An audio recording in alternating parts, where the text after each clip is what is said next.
Eu vou trazer uma informação porque 2 peritos do NUMOL de João Pessoa foram afastados pela instituição após suspeitas de vazamento de imagens. O caso do Miguel Rian, de 6 anos, que foi morto pela mãe no bairro de Mangabeira 4. Eles são suspeitos de vilipêndio de cadáver. Vamos acompanhar com o Washington Luiz ao vivo? Pois não, Washington? Tribuna Livre. Olá, Bruno. Muito bom dia a você, muito bom dia a toda a nossa audiência. Você que está acompanhando agora o programa Tribuna Livre.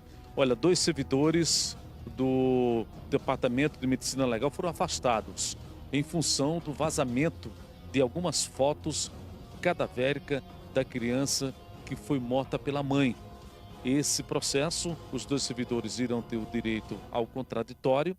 A direção do Dr. Fabrício Fabres, ele afastou para que eles possam ser ouvidos através de um inquérito que já foi aberto pela Polícia Civil para apurar em toda a sua extensão as responsabilidades por este vazamento.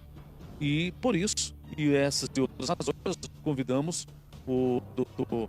Luiz Pereira, vai conversar conosco sobre o que pode ocasionar para esses funcionários. Um que é serviço prestado e um outro que passou recentemente neste concurso, está ainda em período probatório.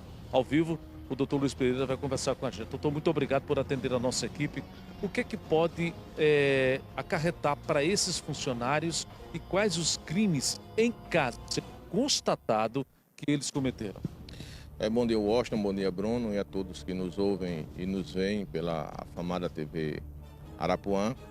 Veja, eu não posso comentar um caso específico, Washington, porque o Código de Ética da OAB me proíbe. Mas do ponto de vista didático e pedagógico, é possível a gente enfrentar essas questões de maneira a elucidar para a população situações semelhantes a isso que se deu aqui na Paraíba. A começar a dizer, Washington, que nós já vimos essa cena antes, como, por exemplo, imagens do corpo da cantora Marília Mendonça, que foi divulgado, as imagens foram divulgadas logo após a sua morte e ainda também no ambiente do Instituto de Medicina Legal. Então, é um fato que me parece ser recorrente quando se trata de casos de repercussão, que trazem interesse à sociedade.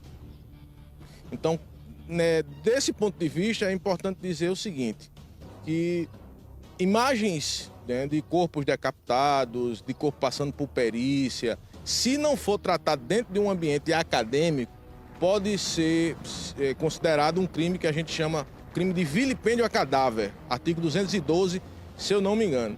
E tem pena prevista de 1 a 3 anos.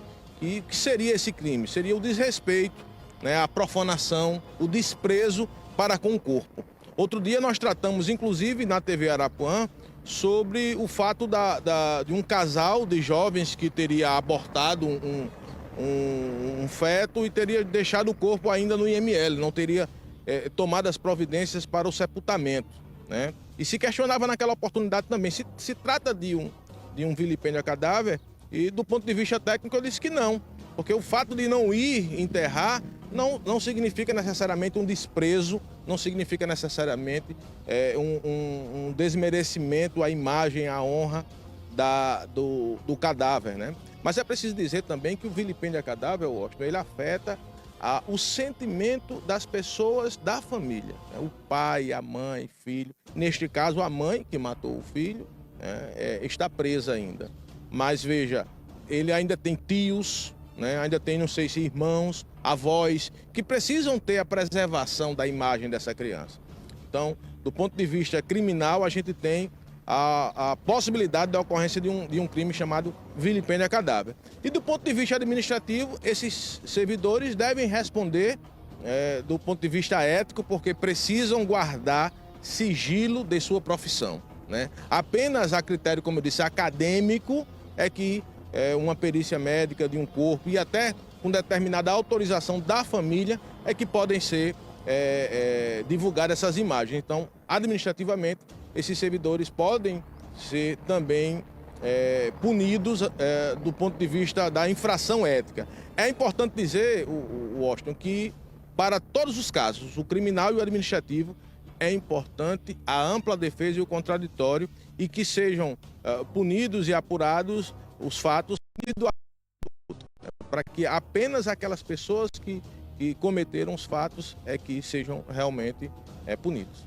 Agora, doutor, partindo do princípio deste caso que foi chocante em toda a Paraíba, a minha pergunta é o seguinte: claro que o senhor não teve acesso ao processo, a mãe acusada de ter matado e decapitado o filho ainda se encontra no hospital de trauma.